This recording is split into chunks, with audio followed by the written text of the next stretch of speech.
কেমনে যাব মদিনা মনে বড় কামনা, কেমনে যাব মদিনা মনে বড় বাসনা। অগো প্রভু কবুল করো, অগো প্রভু কবুল করো আমার মনের কামনা। লা ইলাহা ইল্লাল্লাহ, লা ইলাহা। মেরে মোহতারাম দোস্ত বুজুর্গ, আজকে আরবি যেই মাস আমাদের সামন থেকে অতিবাহিত হয়ে যাচ্ছে, আপনারা উপস্থিত অনেক জনতার মধ্য থেকে কেউ কি জানেন কোন মাস যাচ্ছে? মারহাবা, রজব, রাজাবুল মুরাজ্জব। আমরা আমাদের দেশে, আমাদের এলাকায়, আমাদের মহল্লায় আমরা জেনে থাকি এবং বলেও থাকি যে রজব মাসে রাহমাতুল্লিল আলামিন সৈয়দুল মুরসালিন জনাবে মুহাম্মদুর রাসূলুল্লাহ সাল্লাল্লাহু আলাইহি ওয়াসাল্লামের মেরাজ হয়েছে। আপনারা শুনেছেন নিশ্চয়ই। এই ব্যাপারে প্রথম কথা হলো, উলামায়ে মুহাক্কিকিন, উলামায়ে মুহাদ্দিসিন, হযরত মুফাসসিরিন যারা আয়াতের গবেষণা করেন, হাদিসের গবেষণা করেন, ওনারা বলেন, এবং যারা ইসলামের ইতিহাস চর্চা করেন ওনারা বলেন মেরাজ কোন মাসে হয়েছে এই ব্যাপারটা 100তে 100 নির্ধারণ করা হয় নাই। রাহমাতুল্লিল আলামিন এর মেরাজ কোন মাসে হয়েছে আমরা যেটা জানি রজব মাসে। এই রজবের কথাটা 100তে 100 শিওর না। শরহে মাওয়াহিব লিজুরকানি, ইমাম জুরকানি রহমতুল্লাহি আলাইহির শরহে মাওয়াহিবের মধ্যে একটা মত উল্লেখ করা হয়েছে যে রজব মাসের 26 দিন পরে রাত্রিতে রাহমাতুল্লিল আলামিনের মেরাজ হয়েছে। এই কথাটা ভারতের একজন ইসলামী ঐতিহাসিক ইদ্রিস কান্দালবি রহমতুল্লাহি আলাইহি ওনার সিরাতে মুস্তফার মধ্যে উল্লেখ করেছেন। তবে এই ব্যাপারে ফাইনাল রায় ডিক্লিয়ারের সাথে কেউ দেন না, যেহেতু এই তারিখটা হাজরাত সাহাবায়ে কেরাম নির্ধারণ করতে পারেননি, সেভ করতে পারেননি, অতএব আমরাও 100তে 100 সেভ করতে রাজি নই। তবে বিশুদ্ধ বর্ণনা মতে যারা বয়ান করেন 27শে রজব, উনাদের কথা ফলো করো তো আমাদের সমাজের মধ্যে একটা কথা প্রসিদ্ধ হয়ে গেছে, রাহমাতুল্লিল আলামিনকে আল্লাহ তাআলা রজব মাসের 27 তারিখ মেরাজ দান করেছিলেন। মেরাজ এর অর্থ হলো উপরে উঠা। আল্লাহর রসুল সাল্লাল্লাহু আলাইহি ওয়াসাল্লামকে আল্লাহ তাআলা 7 আসমান দেখাইছেন, 7 জান্নাত জাহান্নাম, লৌহ কুরুস আরশ মহল্লা যা আছে সব কিছু দেখায়া আল্লাহ তাআলা তার হাবিব জনাবে মুহাম্মদুর রাসূলুল্লাহ সাল্লাল্লাহু আলাইহি ওয়াসাল্লামকে সান্ত্বনা দিয়েছেন। কারণ রাহমাতুল্লিল আলামিনের মন ছিল তখন একেবারে বেতাতুর, শুকাতুর, সুখের বর্ষ নাম ছিল রাহমাতুল্লিল আলামিন।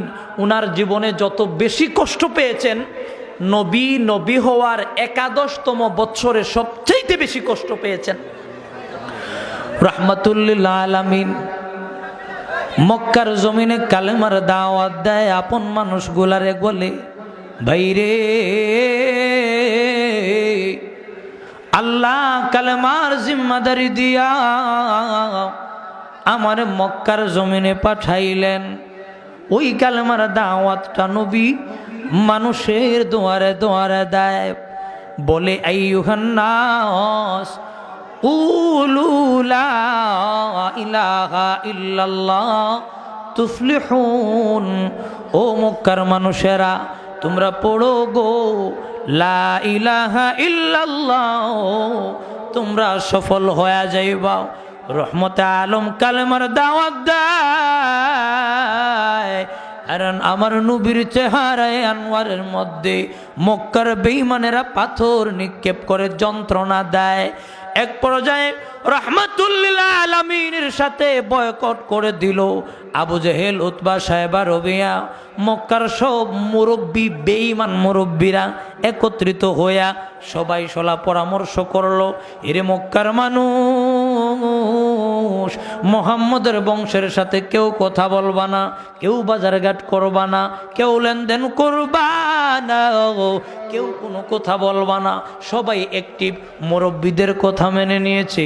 রাহমাতুল্লিল আলামিনের কাছে কোনো কিছু বিক্রিও করে না। নবীর বংশের মানুষ বিক্রি করতে চাইলে কিনে হয় না, কথাও বলে না, আত্মীয় স্বজনেরও আসা যাওয়া বন্ধ হয়ে গেছে। এই মুহূর্তে রাহমাতুল্লিল আলামিন একটা চুক্তিবদ্ধ হইয়া মুসলমানদের মধ্যে বললেন, রে মুসলমান, তোমরা কারা আছো আমার সাথে মক্কার এই স্বাভাবিক পরিবেশ থেকে দূরে গিয়ে আল্লাহর বন্দেগী করব, আল্লাহ রাব্বুল আলামিনের দাওয়াতটা নিজেদের মধ্যে তালিম আকারে চালু কইরা দিব। কারা কারা যাইবা? যারা কালেমা পড়া মুসলমান তারা বলে, ওগো নবীজি, মক্কার মানুষেরা যদিও আপনার সাথে বয়কট করে, আপনার সাথে কথা বলে না, আপনার সাথে বাজারঘাট করতে রাজি হয় না, নবী গো, আমরা যারা কালেমা পড়ে মুসলমান হয়ে গেলাম, আমরা একমত, আমরা আপনার ছাড়তে রাজি নই। সবাই যারা কালেমা পড়ে মুসলমান হয়ে গেছেন, এদের লইয়া মক্কা থেকে বের হইয়া রাহমাতুল্লিল আলামিন মক্কার অনতি দূরে একটা গিরিপথে পাহাড়িয়া অঞ্চল একটু উপরে, যেটাকে হাদিসের কিতাবে, তারিখের কিতাবে শিহাবে আবি তালিব নামে উল্লেখ করা হয়েছে, ওই জায়গার মধ্যে অবস্থান করলেন। তো কোনো চাচা আবু তালেব মুসলমান হন নাই। রাহমাতুল্লিল আলামিনের সাথে মক্কার মানুষ বেঈমানি করে, গাদ্দারি করে রাহমাতুল্লিল আলামিনকে সামাজিকভাবে বয়কট করে বের করে দিয়েছে। নবী বের হয়ে চলে গেছেন, একটা জায়গার মধ্যে আবদ্ধ হয়ে গেলেন। নবী যে গেলেন, উনার সাথে উনার আপন চাচা আবু তালিবও ছিলেন। তখনও আবু তালিব মুসলমান হন নাই। কথা বোঝা যায়? মাইকটা বেশি বাড়াবাড়ি করে, পারলে একটু কি ইকু কমায় দেন। মেরে মোহতারাম দুস্থ বুজুর্গ, রাহমাতুল্লিল আলামিন সবাইকে নিয়ে ওই গিরিপথে চলে গেলেন। আবু তালিবও চলে গেলেন। একদিন নয়, 2 দিন নয়, 1 মাস নয়, 2 মাস নয়, 3টা বৎসর শিহাবে আবি তালিবের মধ্যে রাহমাতুল্লিল আলামিন বন্দি।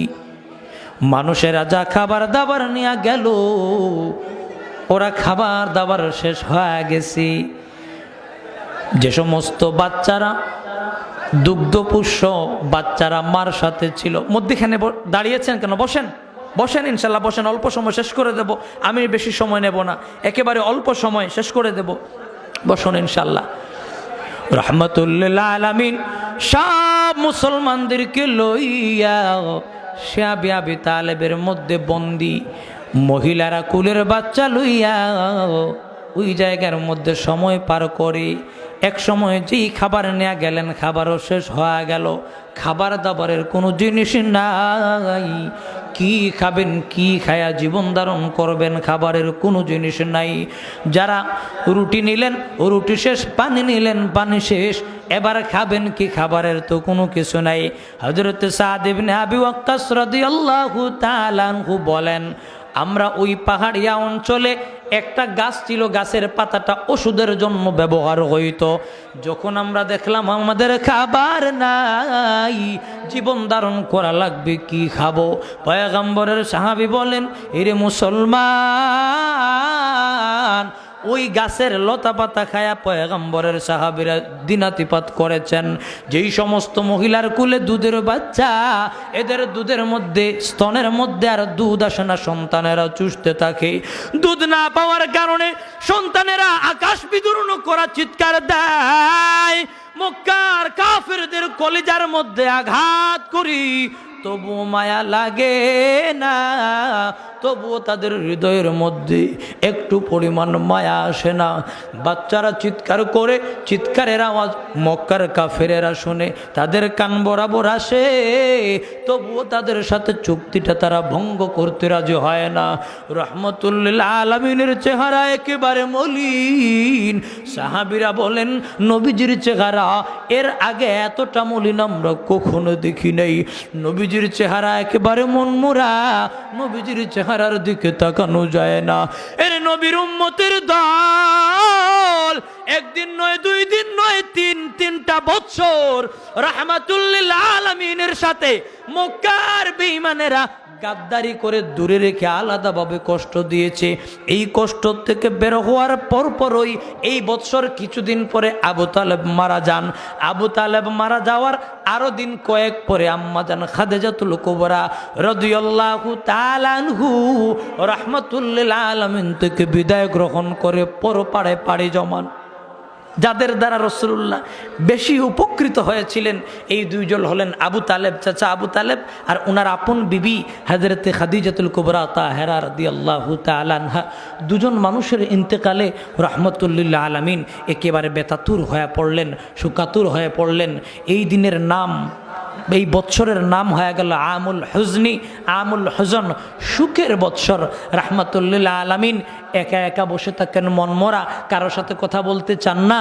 আল্লাহ রাব্বুল আলামিন ঠিক এই মুহূর্তে হাবিবে কিবরিয়াকে বলেন, রাসূল আপনি বেজার।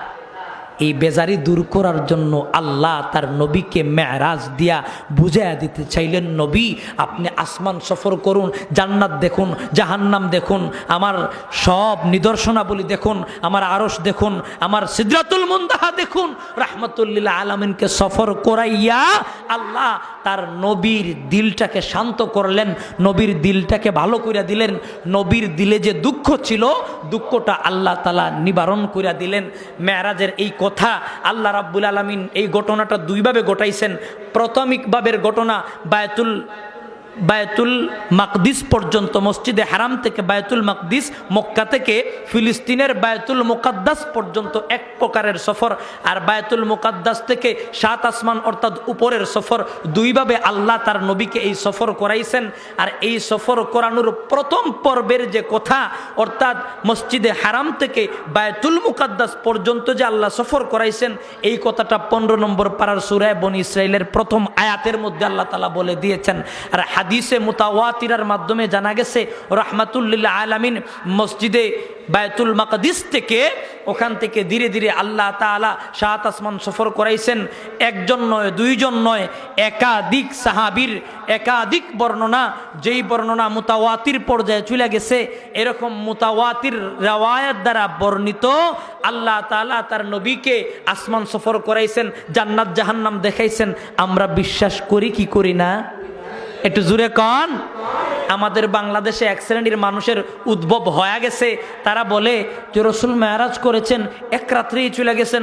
মক্কার বেঈমানেরা যেভাবে বিশ্বাস করে নাই, আমাদের দেশেও মুসলমান কালেমা পড়নেওয়ালা নামদারি এক প্রকারের মুসলমান নবীর মেরাজকে অস্বীকার করতে চায়। অর্থাৎ নবীর মেরাজ বায়তুল্লাহ মসজিদে হারাম থেকে বায়তুল মাকদিস পর্যন্ত হয়েছে, এটা মানে যেহেতু কোরআনে আছে বায়তুল মুকাদ্দাস থেকে আসমান সফর করেছেন, এটা মানতে রাজি হয় না। এরা তো হাদিসই মানেরা, এরা নিজেদেরকে আহলে কোরআন দাবি করে। এদের মতে নবীর মেরাজই হয় নাই, নবী আসমান দেখেন নাই। মেরে ভাইও, মেরে দোস্ত, আমাদের বিশ্বাস যুক্তিতে দরক আর না দরক, আল্লাহ তার নবীকে মেরাজ করাইছেন। এবং আল্লাহর রসুল 7 আসমান পার হইয়া জান্নাত জাহান্নাম, সিদরাতুল মুনতাহা, আরশ মহল্লা দেখছেন। এটা আমাদের বিশ্বাস। আপনাদের কি মনে হয়? আমাদের দিলের বিশ্বাস। কেউ যদি এই বিশ্বাস ভঙ্গ করে মনে করে রসুল মেরাজ করেন নাই, তার ইমানের মধ্যে খতরা আছে, তার ইমান চলে যাওয়ারও সম্ভাবনা আছে। মেরে ভাইও, মেরে দুস্থ, মেরে বুজুর্গ, আল্লাহ তাআলা বলেন, সুবহানাল্লাযী আসরা বিআবদিহি লাইলাম মিনাল মাসজিদিল হারাম ইলাল মসজিদিল আকসাল্লাযী বারাকনা হাওলা। অতি মহিমাময় মহান আল্লাহ রাব্বুল আলামিন, আল্লাযী আসরা বিআবদিহি, যে মহান রব তার বান্দা মুহাম্মদকে সফর করাইছেন। ওগো বন্ধু, নবী আমার সফর করেন নাই। আরবি ভাষ্য থেকে বোঝা যায় আল্লাহর নবীকে সফর করানো হয়েছে। নবীকে সফর কে করাইছেন? সুবহানাল্লাযী আসরা বিআবদিহি লাইলাম মিনাল মসজিদিল হারাম। রাত্রের একটা অংশে ওই আল্লাহ তার বান্দা মুহাম্মদকে সফর করাইছেন। মসজিদে হারাম থেকে বায়তুল মুকাদ্দাস পর্যন্ত আল্লাহ সফর করাইছেন। মিনাল মসজিদিল হারামি ইলাল মসজিদিল আকসাল্লাযী বারাকনা হাওলাহু, মসজিদে হারাম পর্যন্ত আল্লাহর নবীকে সফর করাইলেন। হযরত জিবরাইল, একাধিক সাহাবীর বর্ণনায় পাওয়া যায় এই দিনে, যেই দিনটা নির্ধারণ করা হয়েছে, যদি এই দিন হয় তাহলে এই দিনে, আর যদি 27শে রজব ফাইনাল নির্ধারিত দিন না হয় তাহলে যেই দিন নবীর মেরাজ হয় ওই দিনে পয়গম্বর বিশ্বনবী মুহাম্মদ আরবি উম্মে হানির ঘরে শুয়া জিবরাইল আইসা বলেন, ওগো নবীজি, আপনারে সফর করানোর নির্দেশ আল্লাহ দিয়েছেন। হাতিমে কাবার মধ্যে শুয়াইয়া নবী আলাইহিস সালাতু ওয়াস সালামের বুক চিরে ফেললেন, কলিজা বের করিয়া যেই জায়গার মধ্যে শয়তানি প্রভাব পড়ে ওই জায়গাটা বের করে সুন্দর জমজমের পানি দ্বারা ধুইয়া ভিতরে সেট কইরা দিলেন, আবার সেলাই কইরা দিলেন। রহমতে আলম বলেন, হেরে আমার উম্মত, এই যে আল্লাহর কুদরতি অপারেশন আল্লাহ করলেন, ওপেন হার্ট সার্জারি করলেন, সামান্য পরিমাণ ব্যথায় আমি অনুভব করি নাই। জিবরাইল বুরাকের উপর উঠাইয়া আমার নিয়া ফিলিস্তিনের বায়তুল মাকদিসের দিকে রওনা। আমি রওনা করলাম, একটু সামনে বাইরে দেখি একজন বৃদ্ধা আমার ডাক দিয়া বলে, মুহাম্মদ, আমার দিকে একটু আসো। জিবরাইল বলেন, নবী গো, ওর দিকে তাকাবেন না, সামনে আগ বাড়ুন। আমি সামনে আগ বাড়লাম, সামনে আগ বাইরে দেখি একজন বৃদ্ধ লোক আমারে ডাকে, ওগো নবী মুহাম্মদ, আমার দিকে আসুন। জিবরাইল বলেন, নবী গো, ওর দিকেও তাকানোর প্রয়োজন নাই, সামনে আগ বাড়ুন। নবী বলেন, আমি সামনে আগ বাড়লাম, একটু আগ বেড়ে দেখি একটা দল মানুষেরা আমারে সালাম দেয়, আসসালামু আলাইকা ইয়া আউয়াল, আসসালামু আলাইকা ইয়া আখির, আসসালামু আলাইকা ইয়া হাসির, এভাবে সালাম দিলেন। জিবরাইল সামনে নিয়ে গেলেন, আমি বুরাকের উপর সওয়ার হইয়া জিবরাইল আমিনের সাথে সামনে আগ বাড়লাম। জিজ্ঞেস করলাম, ওগো জিবরাইল, ওই যে 3 কোয়ালিটির মানুষ দেখলাম গো, এরা কারা? জিবরাইল জবাব দেন, নবীজি, প্রথম যে বৃদ্ধা আপনারে ডাক দিল এটা হলো দুনিয়া। সামনে আগ বাড়লেন, একজন বৃদ্ধ লোক আপনারে ডাক দিছিল, এটা হইল ইবলিস, বুড়া হয়ে গেছে। 3 নম্বরে যেই দলের মানুষ আপনারে সালাম দিলেন, ও পয়গম্বর ইব্রাহিম, মুসা, ঈসা, ওনারা একটা দল বান্দা দাঁড়াইয়া আপনারে সম্ভাষণ জানাইলেন, সালাম দিলেন। রহমতে আলম নবী বায়তুল মুকাদ্দাসে পৌঁছা গেলেন। ওখানে গিয়া বুরাক বান্দা, কেউ কেউ বলেন সব নবীদেরকে একত্রিত কইরা ইমামতি করছেন। তবে আমি যেটা বুঝি, উলামায়ে কেরামের যেটা মত, নবী আসমান সফর করার আগে ইমামতি করেন নাই, আসমান সফর কইরা আসার পথে বায়তুল মাকদিসে ইমামতি করছেন। কেমনে বুঝলাম গো? কারণ নবী আলাইহিস সালাম যখন আসমান সফর করেন, আসমানের দরজা খুলে দেওয়া হয়, পরিচয় কইরা দেওয়া হয়, নবীজি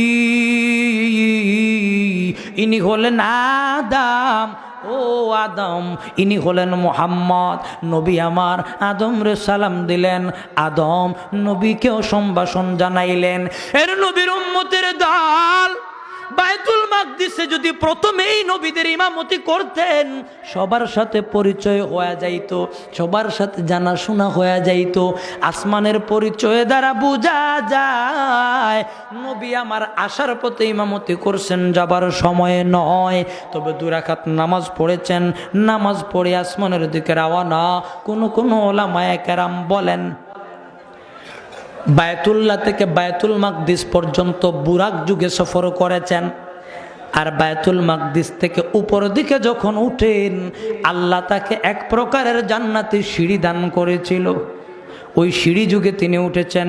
কেউ কেউ বলেন না, প্রথমে যে বুরাকে উঠেছেন ওই বুরাক দিয়েই তিনি আসমান সফর করেছেন। উভয়টাই সহিহ সূত্রে বর্ণিত কথা। রাহমাতুল্লিল আলামিন সফর করে প্রথম আসমানে পৌঁছা গেলেন। দরজা খোলা হলো, পরিচয় হলো আদম নবীর সাথে। আদম নবী উনাকে দোয়া করলেন, সম্ভাষণ জানাইলেন। প্রথম আসমান সফর করে দ্বিতীয় আসমানের দিকে রওয়ানা। এখানে আরো অনেক কথা আছে, বলার সময় নাই। জিবরাইল বলেন, দরজা খুলো গো, জমিনের সবচেয়ে উত্তম ব্যক্তিটারে আমি লই আইছি। কে? বলে মুহাম্মদ। দরজা খুলে দেয়া হলো।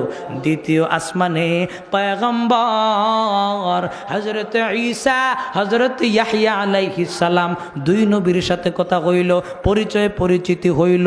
তৃতীয় আসমানের দিকে রওনা। তৃতীয় আসমানে গেলেন, দরজা খুলে দেওয়া হলো। ইউসুফ নবীর সাথে মুলাকাত হয়ে গেল। তৃতীয় আসমান সফর করে চতুর্থ আসমানের দিকে নবী রওনা করলেন। চতুর্থ আসমানে গিয়া দরজা একই কথা বললেন। কে? যে বলে মুহাম্মদ। জমিন থেকে উপর ওয়ালার নির্দেশে আরশে মহল্লায় নিয়ে যাওয়ার জন্য আমরা সফর শুরু করেছি। দরজা খোলা। চতুর্থ আসমানে পয়গম্বর হযরত ইদ্রিসের সাথে দেখা। চতুর্থ আসমান সৈর সফর করে পঞ্চম আসমানের দিকে রওনা। দরজা খুলে দেওয়া হলো। পঞ্চম আসমানে হযরত হারুন আলাইহিস সালাতু ওয়াস সালামের সাথে দেখা। পঞ্চম আসমান সফর করে 6 নম্বর আসমানের দিকে রওনা। 6 নম্বর আসমানে মূসা নবীর সাথে দেখা, কথাবার্তা হইল, পরিচয় পরিচিতি হইল। 7 নম্বর আসমানের দিকে রওনা। দরজা খুলে দেওয়া হলো।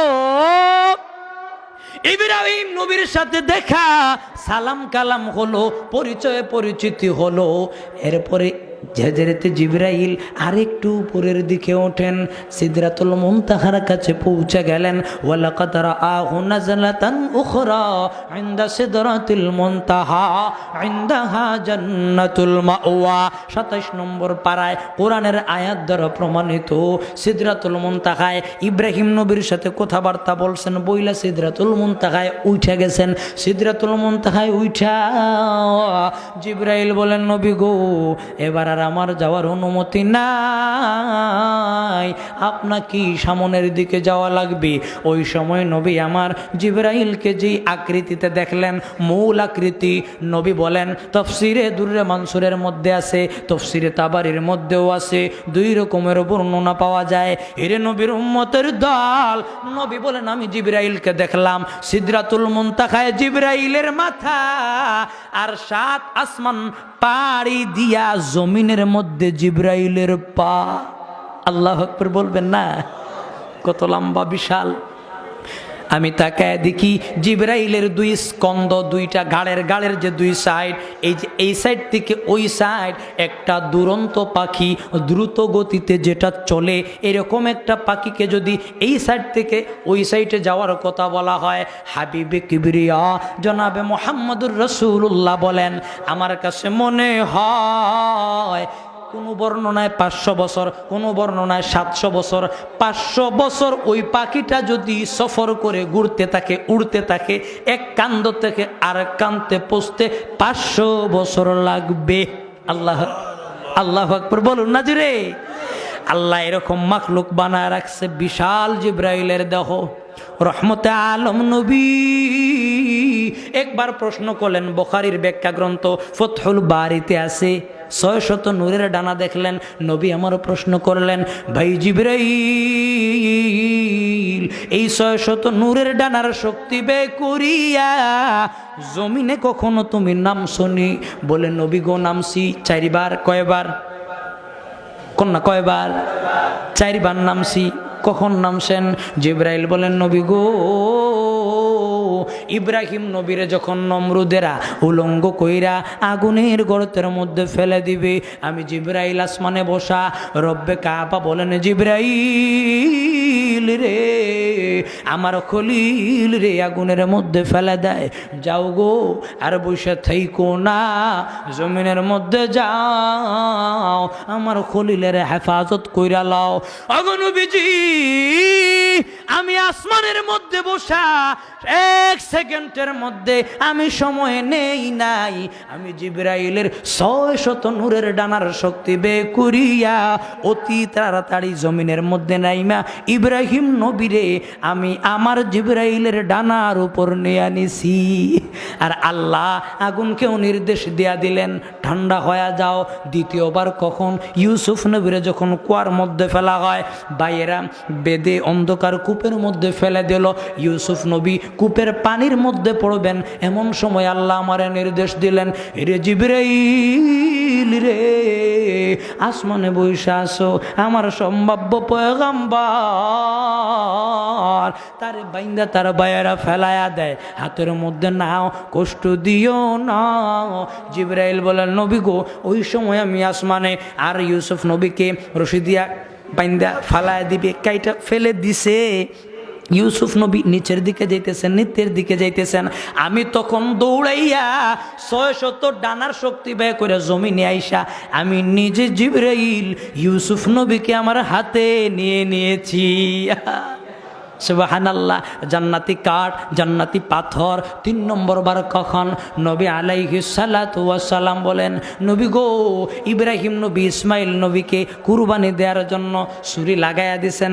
কোনো বর্ণনায় পাওয়া যায় ছুরি লাগাইয়া দিছে, লাগায়া দিব বাপ।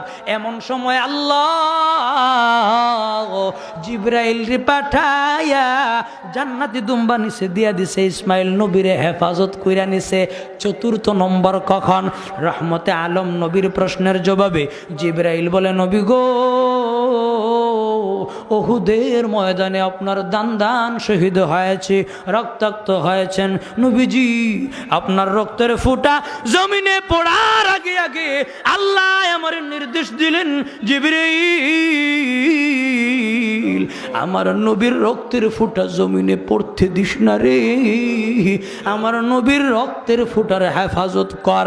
আমি তখন আসমানে দৌড়াইয়া 600 ডানার শক্তি ব্যয় করিয়া, নবী গো, আমি তাড়াতাড়ি করে জমিনে এসে আপনি নবী মুহাম্মদের রক্ত মাটিতে পড়তে দেই নাই, আমি জিবরাইলের হাতে সেভ করে নিয়েছি। আল্লাহু আকবার। হযরতে জিবরাইল মূল আকৃতিতে দেখেছেন, সিদরাতুল মুনতাহা থেকে উপরের দিকে উঠবেন। সিদরাতুল মুনতাহায় উঠার পরে রাহমাতুল্লিল আলামিন বলেন, আমি দেখতে পাই ওই জায়গার মধ্যে 4টা নদী আল্লাহ জারি করে দিচ্ছেন। সিদরাতুল মুনতাহায় একটা বড়ইর গাছ আছে, আর বড়ইর গাছের গুড়া থেকে 4টা নদী, দুধের নদী, পানির নদী, মধুর নদী, শরাবের নদী, মদের নদী, 4টা নদী জারি করে দিচ্ছেন। অপর বর্ণনায় পাওয়া যায় ওই জায়গায় আল্লাহ সালসাবিলের কথা বলছেন, কোরআনের মধ্যে আছে। সিদরাতুল মুনতাহাত থেকে আল্লাহ সালসাবিল জারি করছেন। সালসাবিলের ব্যাখ্যা করতে গিয়ে ওলামায়ে কেরাম বলেন, সালসাবিল দ্বারা উদ্দেশ্য হলো 2টা নদী, একটা হলো নাহরুর রাহমা আর একটা হলো নাহারে হাউজে কাউসার। আল্লাহ যে তার নবীরে হাউজে কাউসার দিবেন, ওই হাউজে কাউসারের নদী সিদরাতুল মুনতাহায় বড়ই গাছের গুড়া থেকে আল্লাহ হাউজে কাউসারের নদী জারি করে দিছেন। আর 2 নম্বর হইল রহমতের নদী। রহমতের নদী হাজারো গুনাহ নিয়ে যদি কোনো বান্দা আল্লাহর কাছে বলে, আমরা বলি না, আল্লাহ হাজারো গুনাহ নিয়ে হাজিরা দিলাম, প্রভু গো, তোমার রহমতের দরিয়ায় যদি ঢেউ মারে বান্দারে তুমি মাফ করিয়া দিতে পারো, ও আল্লাহ মাফ করিয়া দাও। এই কথাটা একটা রেওয়ায়াত দ্বারা প্রমাণিত। রহমতে আলম নবী বলেন, আমি রহমতের নবীও দেখলাম, হাউজে কাউসারের নদী দেখলাম। হাউজে কাউসারের ডানে বামে আমি স্বর্ণের দ্বারা সুসজ্জিত গ্লাস দেখতে পাইলাম। একটা গ্লাস লইয়া আমি 1 গ্লাস পানি ওখান থেকে উঠাইলাম, আমি খাইলাম। খাওয়ার সাথে সাথে আমার কাছে মনে হইল বরফের চাইতেও ঠান্ডা, দুধের চাইতেও সাদা, আর মধুর চাইতেও মিষ্টি। এমনভাবে আল্লাহ হাউজে কাউসারের পানি তৈয়ার করেছেন। 1 গ্লাস পানি যদি কেউ খায় রে, আরশের ময়দানে বছরের পর বছরের যন্ত্রণা 1 গ্লাস পানি খাওয়ার সাথে সাথে দূর হয়ে যাবে। রহমতে আলম নবী রফরফের সাহায্যে আর সে মহল্লায় উঠলেন, আল্লাহর সাথে কথাবার্তা বললেন, আল্লাহর সাথে দেখা করলেন। রসুলুল্লাহ বলেন, আমি ওই সফরে আল্লাহরে দেখছি, রাআইতু রাব্বি আজ্জা ওয়া জাল্লা, আমি আল্লাহ তাআলারে ওই সফরের মধ্যে দেখছি। ওই হাদিসের বর্ণনা সহি, তবে কেউ কেউ বলেন আল্লাহর রসুল আমাদের যেই চোখ, রসুলের দুনিয়াবি প্রকৃতিতে যেই চোখ ছিল ওই চোখে দেখেন নাই, আল্লাহ তার নুরানিয়াত রাহমাতুল্লিল আলামিনের চোখের মধ্যে দিয়েছিল। এজন্য ওই চোখ দ্বারা আল্লাহর নবী আল্লাহকে দেখতে পেরেছেন। যাই হোক, উভয়টাই সহি বর্ণনা, উভয়টাই আমরা মানতে পারি, কোনো বাধা নাই। আল্লাহর পক্ষ থেকে নামাজ লইয়া নিচের দিকে ফিরতেছেন, অর্থাৎ সফর শেষ, জমিনের দিকে আসবেন। এখানেও অনেক কথা। মুসা নবী ফিরাইয়া দিচ্ছেন, নবী আমার আবার ফিরে আল্লাহর কাছে গেছেন, আবার আইছেন, ওইটা আমার বলার দরকার নাই। রহমতুল্লিল আলামিন মেরাজ থেকে ফিরে জমিনের মধ্যে ফজরের নামাজ হওয়ার আগে আগে মক্কায় পৌঁছে গেছেন। সকালবেলা নবীজি বসে এক জায়গায় চিন্তা করতেছেন, এই যে আল্লাহ আমারে সফর করাইলো, এই কথাটা আমি কি মানুষকে বলবো? মানুষ কি আমার এই কথা বিশ্বাস করবে? এখন না গাড়ি আছে মিয়া, ঢাকা থেকে সিলেট আসা যায়, সিলেট থেকে ঢাকা যাওয়া যায়। আগেকার মানুষ অনেক সময় লাগতো, মক্কায় মানুষ হজ করতে গেলে 2 দিন 4 দিন 5 দিন 1 সপ্তাহ 1 মাস 2 মাস হাইটে হজ করতে হইতো। এখন না বিমান লাইন, এখন না এরোপ্লেন, এখন না গাড়ির পথ, এখন না এত আধুনিক জামানা, আধুনিক এবং উন্নতির একটা মাধ্যম সুপান আমরা পায়া গেছি তাড়াতাড়ি জায়গা। ওই জামানায় তো এইসব ছিল না। রহমতুল্লিল্লাহ আলামিন সফর করেছেন, এটা আমরা বিশ্বাস করি কি করি না? আমরা বিশ্বাস করি। কিন্তু নবী নিজেই চিন্তা করতেছেন, এই কথা যদি আমি বলি মক্কার মানুষেরা কি বিশ্বাস করবে? নবী হিসাবেই মানতে চায় না। নবী নিজেই কনফিউজের মধ্যে পড়ে গেছেন, হেজিটেশন ফেল করতেছেন। ঠিক এই মুহূর্তে 1 নম্বর শয়তান আবু জেহেল পাশ দিয়া যায়। নবী আলাইহিস সালামকে চিন্তিত দেখে বলতেছে, মুহাম্মদ তোমার মনটা বড় চিন্তিত মনে হয়। নবী আলাইহিস সালাম তার দিকে চাইলেন। আবু জেহেল বলল, তুমি কি কিছু বলবা? নবীজি বললেন, হ্যাঁ বলতে তো চাই, বললে কি বিশ্বাস করবেন? বলল, হ্যাঁ বলো শুনি। কত বড় শয়তান দেখেন। নবীজি বললেন, আল্লাহ তাআলা আমাকে আজকে রাত্রের মধ্যে, গত রাত্রে মসজিদে হারাম থেকে বায়তুল মুকাদ্দাস নিয়েছেন, বায়তুল মুকাদ্দাস থেকে 7 আসমান, জান্নাত, জাহান্নাম সব কিছু দেখাইয়া আল্লাহ রাত শেষ হওয়ার আগে আমারে আবার মক্কার জমিনে ফিরাইয়া দিছেন। আবু জেহেল পাইছি একটা।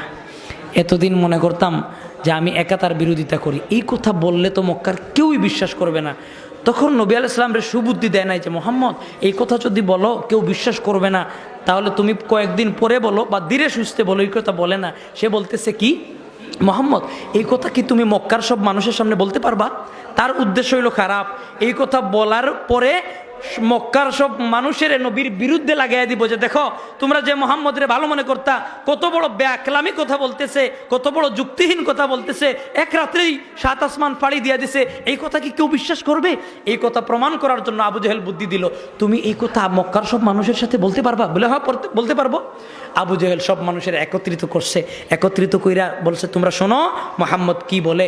নবী আলাইহিস সালাম বললেন, গত রাত্রে আল্লাহ তাআলা আমাকে মসজিদে হারাম থেকে ফিলিস্তিনের বায়তুল মাকদিস থেকে 7 আসমান, সিদরাতুল মুনতাহা, আরশ মহল্লা, জান্নাত, জাহান্নাম সব কিছু আল্লাহ আমাকে দেখাইছেন, সফর করাইছেন, নিজ চোখে আমি দেখে আসছি। মক্কার মানুষেরা কয়, হায় হায় মুহাম্মদ সাল্লাল্লাহু আলাইহি সাল্লাম, এতদিন আপনারে ভালো মনে করতাম আপনি বুদ্ধিমান, এখন দেখি আপনি পুরোই একটা এমন একটা শব্দ ব্যবহার করছে আমার মুখ থেকে বের করতে চাইতেছি না। মানে তারা বলতে চাইতেছে মুহাম্মদ তো দেখি পুরাটাই পাগল হয়ে গেছে। নাউজুবিল্লাহ বলুন না, পুরাটাই কি হয়ে গেছে? পাগল হয়ে গেছে। কতিপয় নতুন মুসলমান যারা নতুন কালেমা পড়ে মুসলমান হয়েছে এরাও বেদিন হয়ে গেছে, বলে মুহাম্মদ আপনি এত যুক্তিহীন কথা বললেন, কিভাবে সম্ভব? এটা হইতেই পারে না। এরাও মুসলমান থেকে খারিজ হয়ে বিধর্মী হয়ে গেছে, মুরতাদ হয়ে গেছে। আর যারা কাফের ছিল এরা তো সুযোগ পাইছেই, একদল দৌড়াইয়া আবু বকরের কাছে গিয়া বলে, আবু বকর তুমি যেই নবী মুহাম্মদের কথা মানো, অন্ধের মতো বিশ্বাস করো, আজকে একটা ঘটনা ঘটছে, এটাও কি তুমি বিশ্বাস করবা? আবু বকর বলেন, কি? তারা বলে, তোমার বন্ধু আবু বকর মুহাম্মদ সাল্লাল্লাহু আলাইহি ওয়াসাল্লাম তিনি বলেছেন যে আজকে রাত্রেই তিনি 7 আসমান জমিন সব সফর করে আসছেন, এই কথা কি তুমি বিশ্বাস করো? আবু বকর বলেন, কথাটা কে বলেছেন? বলে যে মুহাম্মদ। আবু বকর রাদিয়াল্লাহু তাআলা আনহু বলেন, কথা যদি জনাবে মুহাম্মদুর রাসূলুল্লাহ সাল্লাল্লাহু আলাইহি ওয়াসাল্লাম বলে থাকেন, আমি আবু বকরের কোনো যুক্তি নাই, কোনো তর্ক নাই, আমি বিনা বাক্যে মেনে নিলাম। আল্লাহ তার নবীকে সফর করাইছেন, আমি মাইনা নিলাম। সুবহানাল্লাহ। ওই দিন থেকে আবু বকর রাদিয়াল্লাহু তাআলা আনহু সিদ্দিক উপাধি পেয়েছেন, সত্যবাদী উপাধি পেয়েছেন। হযরত আবু বকরের মর্যাদা আল্লাহ তাআলার কাছে ওই দিনের পর থেকে এত বেশি বেড়ে গেল, এতে বেশি বেড়ে গেল। আবু বকরের মর্যাদা, আবু বকরের জবান, আবু বকরের চোখের পানি আল্লাহ তাআলার কাছে অনেক দামি। রাসূলুল্লাহ অসংখ্য ঘটনার দ্বারা বুঝাইছেন যে রাসূলুল্লাহ আবু বকরকে ভালোবাসেন, আল্লাহ তাআলাও আবু বকরকে ভালোবাসেন, আর আল্লাহ তাআলার কাছে আবু বকরের জবানের অনেক মূল্য। হযরত আবু বকর রাদিয়াল্লাহু তাআলা আনহু এর জবানকে আল্লাহ এত দামি বানাইয়া দিছিলেন, আর নিজে নিজের জবানকে আল্লাহর জন্য ব্যবহার করে এত দামি বানাইয়া নিছিলেন। হযরত আবু বকরের দোয়ার বরকতে আল্লাহ একজন মৃত মানুষকে দুনিয়াতে দ্বিতীয়বার জিন্দা কইরা দ্বিতীয়বার হায়াত দিয়া দিছেন। আল্লাহু আকবার বলে। পয়গম্বরের সাহাবী মালিক বিন সিনান রাদিয়াল্লাহু তাআলা আনহু, তিনি মুসলমান হন নাই, মা মুসলমান, রহমতে আলম নবীর দরবারে যায়, সন্তান দেখতে পায় না, মাকে গালিগালাজ করে, মা গো মুহাম্মদের কাছে যাও কেন? আর যাইবা না, মুহাম্মদ সাল্লাল্লাহু আলাইহি ওয়াসাল্লাম ভালো না, এইভাবে বলতে চায়। মা একদিন নবীর কাছে বলে, নবীজি আমার সন্তানের জন্য একটু দোয়া কইরা দিন, আমি মুসলমান হইয়া আপনার কাছে আসি। ওগো নবীজি আমার ছেলে এটাকে পছন্দ করে না, আমার ছেলের জন্য দোয়া কইরা দিন। রাহমাতুল লিল আলামিন দোয়া করলেন, আল্লাহর কাছে দোয়া কবুল হয়ে গেল। মা দৌড়াইয়া বাড়িতে গেলেন, দৌড়াইয়া বাড়িতে গিয়া দেখেন যেই সন্তান মারে গালিগালাজ করতো ওই সন্তান গোসল কইরা পরিষ্কার পরিচ্ছন্ন কাপড় পরিয়া রেডি। মা ঘরের মধ্যে গেলেন, সন্তান মার পায়ে জোড়াইয়া ধুইরা কান্নাকাটি করে মারে বলে, মা গো জীবনে অনেক অন্যায় করে ফেলেছি, মা গো অনেক বেয়াদবি করে ফেলছি, আমারে মাফ করে দাও। ও মা আর জীবনে কোনোদিন বেয়াদবি করব না, মা গো আমারে নিয়ে যাও, আমিও জনাবে মুহাম্মদুর রাসূলুল্লাহর হাতে হাত রেখে কালেমা পড়ে মুসলমান হয়ে যেতে চাই। মা সন্তানের লইয়া জনাবে মুহাম্মদুর রাসূলুল্লাহর কাছে হাজির হয়ে গেলেন। নবী আমার কালেমা পড়াইয়া মালিক বিন সিনানকে মুসলমান বানায়া দিলেন। মানুষেরা মদিনার থেকে বের হইয়া জিহাদের জন্য বাহিরে রওনা করতেছে, নবী কাফেলা তৈরি করে দিতেছেন। মালিক বিন সিনান নতুন মুসলমান হইছেন, তিনি নবীরে বলেন, নবী গো এতদিন ইসলামের বিরোধিতা করেছি, এতদিন নবীর বিরোধিতা করেছি, এতদিন কোরআন ও হাদিসের বিরোধিতা করেছি, ওগো নবীজি আমারে অনুমতি দাও, আমিও আপনার সাহাবীদের সাথে জিহাদের ময়দানে যাইবার চাই। নবী বলেন, সাহাবীরি যাও গো, তুমি তোমার মার অনুমতি লইয়া জিহাদের ময়দানে যাইতে পারো, যাও। মালিক বিন সিনান মার অনুমতি লইয়া জিহাদের ময়দানে রওনা দিয়া দিলেন। সাহাবীরা সবাই জিহাদ করতে করতে করতে করতে জিহাদের ময়দানে জিহাদ করতে করতে এক পর্যায়ে মালিক বিন সিনানও শহীদ হয়ে গেলেন। জীবিত সাহাবীরা যারা শহীদ হয়ে গেছেন সবার লাশ একত্রিত করে দাফন করে মদিনার দিকে চলে আসতেছেন। মা দাঁড়ায় দাঁড়ায় অপেক্ষা করে, যেই সন্তান তারা দেখতে পারতো না, মুসলমান হওয়ার কারণে এই সন্তান মুসলমান হইছে, মুসলমান হইয়া মার সাথে একটা টাইমও বসতে পারে নাই, একবেলা খাইতেও পারে নাই, একটা মুহূর্ত কাটাইতে পারলো না। ওই সন্তানকে দেখার জন্য মার হৃদয় একেবারে বেকুল। সবাই মদিনার দিকে আসতেছে, মা অপেক্ষা করতেছে আমার সন্তান আসে না কেন। আপনারা বুঝে থাকলে বলুন তো, এই সন্তান কি আর আসবে? আসবে না কেন? শহীদ হয়ে গেছে গা। এরপরও সব সাহাবী আসতেছেন, হযরত আবু বকরকে জিজ্ঞেস করেছে, আবু বকর সবাই আসতেছে, আমার মালিক বিন সিনান আসলো না কেন? মা জিজ্ঞেস করছেন। হযরত আবু বকর বলছেন, কই আপনার সন্তান আসতেছে না? আপনার সন্তান তো পিছনে পিছনে আসতেছে বাইরে আমার। বুঝে থাকলে বলুন, এই সন্তান কি আর আসবে? আসবে না। হযরত আবু বকর বলছেন আসবে। হযরত আবু বকর এই কথা বলে চিন্তায় পড়ে গেছেন। এরপর আল্লাহ তাআলার কাছে দোয়া করছেন, আল্লাহ আমি যেই কথা বলছি এই কথা তো আপনিও জানেন, জবান থেকে বের হয়ে গেছে, পদস্খলন হয়ে গেছে, মিস্টেক হয়ে গেছে। এখন যদি হায়াত না পায় আপনার হাবিবও আমার মিথ্যাবাদী বলবেন, কিয়ামতের মাঠে আমাকে মিথ্যাবাদী হওয়া লাগবে। মেহেরবানি করে আপনি মালিক বিন সিনানকে দ্বিতীয়বার হায়াত দিয়া দিন। হযরত আবু বকরের দোয়াকে আল্লাহ কবুল করে মালিক বিন সিনানকে আবার জিন্দা কইরা দুনিয়াতে পাঠাইয়া দিছেন। আল্লাহু আকবার। জবান ছিল দামি। আল্লাহ তাআলা আমাদের আমাদেরকেও এইভাবে প্রকৃত পন্থায় চলার এবং আমাদের জবানকে আল্লাহর জন্য ব্যবহার করার তৌফিক দান করুন। আমিন। ওয়া আখিরু দাওয়ানা আনিল হামদুলিল্লাহি রাব্বিল আলামিন।